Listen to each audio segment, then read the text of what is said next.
जिनेंद्र बंधुओं, आज सुनते हैं सगर चक्रवर्ती का वैराग्य कि किस प्रकार सच्चा मित्र सदमार्ग का प्रेरक होता है।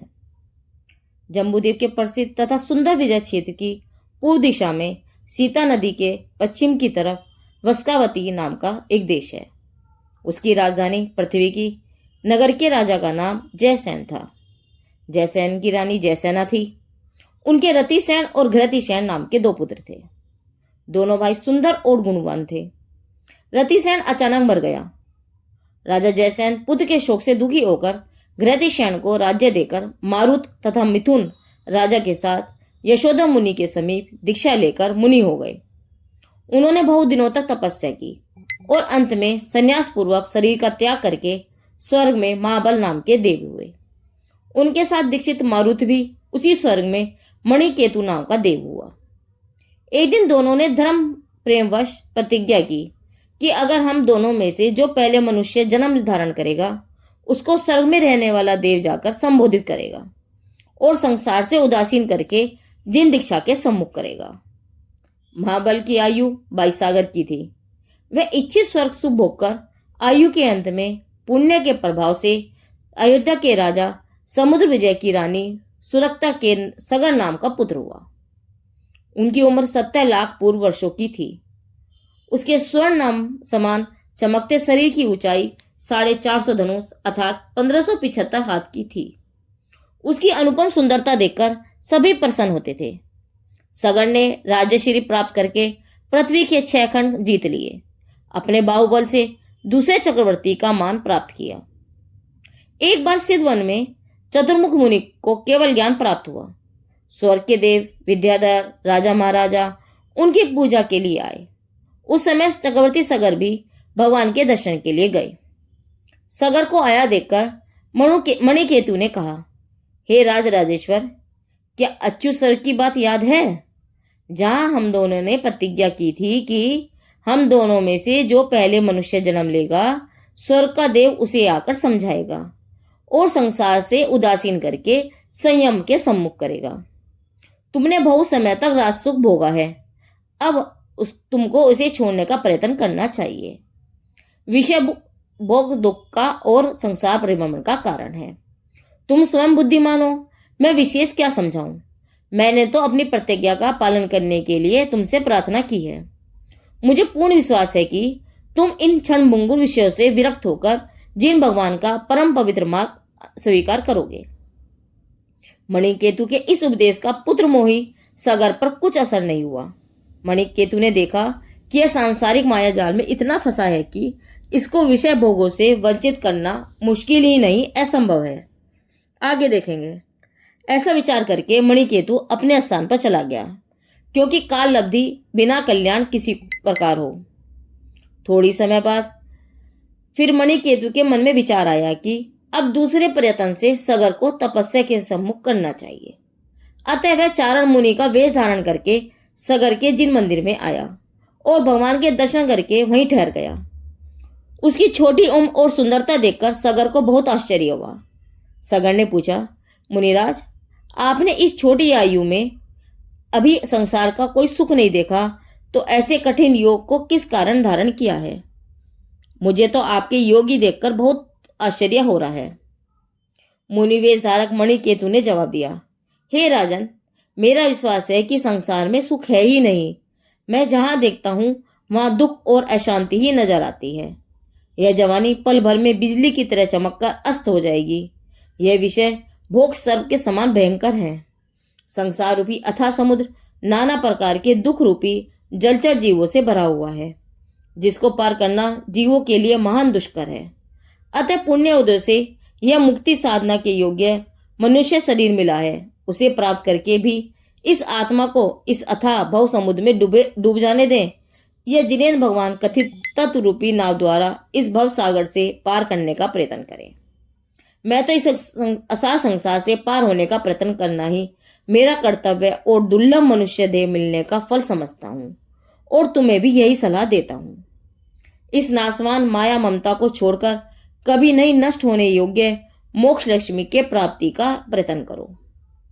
मणिकेतु ने बहुत दृष्टांतों से सगर को समझाने का प्रयत्न किया, परंतु सब जानते होने पर भी पुत्र मोहवश वह संसार का परित्याग नहीं कर सका।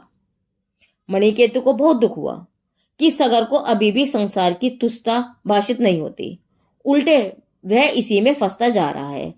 लाचार होकर वह वापस स्वर्ग में चला गया। एक दिन चक्रवर्ती सगर राज्यसभा में सिंहासन पर बैठे थे। उस समय उनके पुत्रों ने आकर प्रार्थना करते हुए कहा, पिताजी, आज तक आपकी आज्ञा अनुसार हमने सब भोग भोगे, परंतु अब आप हमको कुछ कार्य प्रदान कीजिए। सगर ने उनके आग्रह को देखकर कहा, हे पुत्रों, यद्यपि मेरी इच्छा नहीं है कि तुमको कोई कष्ट हो, परंतु तुम्हारी इच्छा है, अतः एक काम बताता हूँ। वह यह है कि श्रीमान भरत सम्राट ने कैलाश पर्वत पर 24 तीर्थंकरों के 24 मंदिर बनवाए हैं।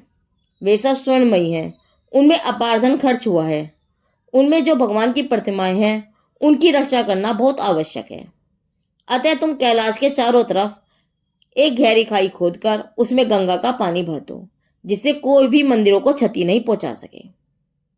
सगर के पुत्र अपने पिता की आज्ञा सुनकर प्रसन्न हुए और उन्हें नमस्कार करके अत्यंत उत्साहपूर्वक कार्य के निकल पड़े। कैलाश पर पहुंचकर कितने ही वर्षों के कठिन परिश्रम से और चक्रवर्ती के धन रत्न की सहायता से उन्होंने अपने कार्य में पूर्ण सफलता प्राप्त की। जिस समय सगर के 60,000 पुत्र खाई खोदकर गंगा का प्रवाह लाने के लिए हिमवान पर्वत पर गए तथा दंडरथ द्वारा पर्वत को तोड़ने के लिए उस पर चोट की, उस समय मणिकेतु ने महाविषधर सर्प का रूप धारण किया, जिसकी हुंकार मां से मीलों तक के जीव जंतु भस्म होकर मर गए। ऐसी जहरीली हवा बिखरी, देखते ही देखते सभी पुत्र मूर्छित हो गए और मरे के समान हो गए। सत्पुरुष अन्य की भलाई करने के लिए उसका ही सांसारिक अहित करके उसे ही आत्मिक हित में प्रेरित करते हैं। मंत्रियों को राजपुत्रों के मरने की समाचार प्रज्ञात हुए, परंतु उन्होंने राजा से बात नहीं की, क्योंकि राजा पुत्रों के मरण के महान दुख को सहन नहीं कर सकता था। तब मणिकेतु स्वयं एक ब्राह्मण का रूप धारण करके सगर के समीप आया और दुख के साथ रोते हुए बोला, राजाधिराज, आप जैसे न्यायप्रिय राजा के होने पर भी मुझे अनाथ होना पड़ा। मेरी आंखों का एकमात्र तारा पापी लोग बलजोरी से मुझसे छीन कर ले गए, मुझे घर घर का भिखारी बना दिया। इससे बड़ा दुख और क्या होगा। प्रभु, आज दुष्टों ने मुझे बेमौत मारा है, आप मेरी रक्षा करो। सगर ने उसे आश्वासन देकर कहा कि ये ब्राह्मण देव, डरो मत, बात क्या है मुझसे कहो, मैं तुम्हारा दुख दूर करने का प्रयत्न करूंगा। ब्राह्मण ने कहा, महाराज क्या कहूं, कहते हुए मेरा हृदय फटा जाता है। ऐसे कहकर वह रोने लगा। ब्राह्मण की करुण दशा देखकर चक्रवर्ती को दुख हुआ। उसके द्वारा आग्रह किए जाने पर ब्राह्मण रूपधारी मणिकेतु ने कहा, अच्छा तो मेरी दुख कहानी सुनो।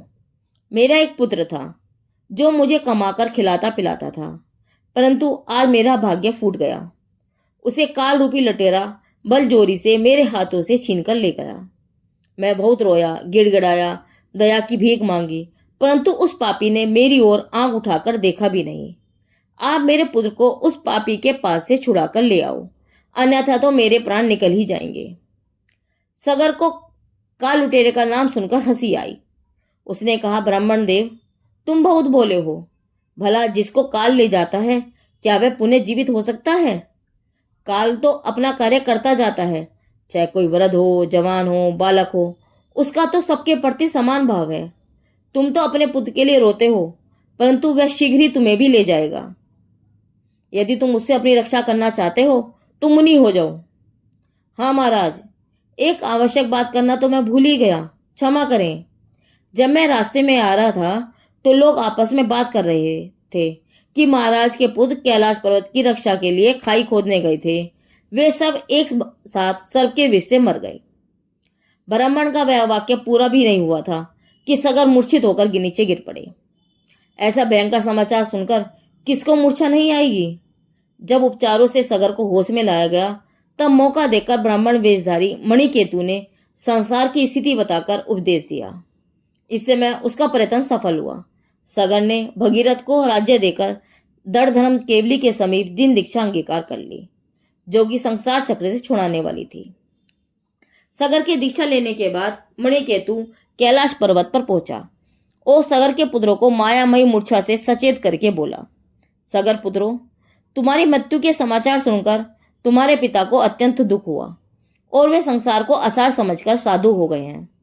महाराज के दीक्षा लेने के बाद मैं तुमको खोजने निकला हूं। अच्छा हुआ जो तुम मुझे मिल गए। अब तुम शीघ्र राजधानी में चलो।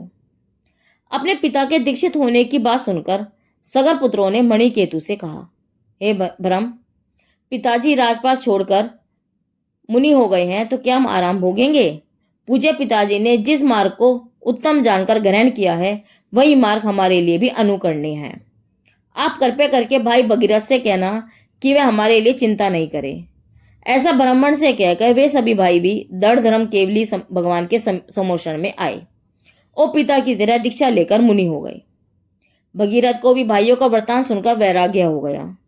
उसकी इच्छा भी योगी बनने की हुई, परंतु उस पर राज्य का भार होने से वह दीक्षा नहीं ले सका। उसने मुनियों से जिन धर्म का उपदेश सुनकर श्रावक के व्रत धारण किए। जब मणिकेतु के ये सब कार्य सफल हो गए तब वह प्रकट हुआ और नव दीक्षित मुनियों को नमस्कार करके बोला, हे मुनिवर, मैंने आपका बहुत बड़ा अपराध किया है। आप लोग जैन धर्म के सच्चे तत्व के ज्ञानी हो, अतः इस सेवक को क्षमा करें। तत्पश्चात मणिकेतु ने पूर्व की घटना कह सुनाई, जिसे सुनकर सबको बहुत प्रसन्नता हुई और उन्होंने कहा कि देवराज, इसमें तुम्हारा क्या अपराध है जिसके लिए तुम्हें क्षमा करें? तुमने तो हमारा महान उपकार किया है जिसके लिए हम तुम्हारे ऋणी हैं। मित्र के संबंध में तुमने जो कार्य किया है उसे करने के लिए तुम्हारे अलावा अन्य कौन समर्थ है? अर्थात कोई नहीं। तुम जिनेन्द्र भगवान के सच्चे भक्त हो।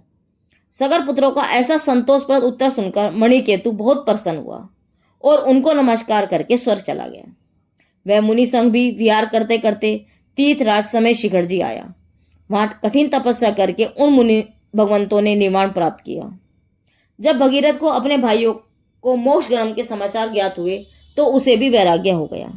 उसने अपने वरदत्त पुत्र को राज्य सौंपकर कैलाश पर्वत पर जाकर शिवगुद मुनिराज के समीप जिन दीक्षा ग्रहण के लिए मुनि होकर भगीरथ ने गंगा तट पर कभी प्रतिमा योग से, कभी आतापन योग से और अलग अलग प्रकार के आसनों द्वारा घोर तपस्या की। उसकी तपस्या से प्रसन्न होकर देवताओं ने क्षीर समुद्र के जल से भगीरथ के चरणों का अभिषेक किया। उस अभिषेक के जल का प्रवाह गंगा में गया, तभी से गंगा तीर्थ रूप प्रसिद्ध हुई और उसमें स्नान करना पुण्य माने जाने लगा। अंत में तप बल से कर्मों का नाश करके भगीरथ ने जन्म जरा मरण से रहित मोक्ष पद प्राप्त किया। सगर चक्रवर्ती के वैराग्य का यह कथानक यहाँ पूरा हुआ। यह कथानक बोधि समाधि निधान से लिया गया है। जिनदेव की वाणी आगम वाणी।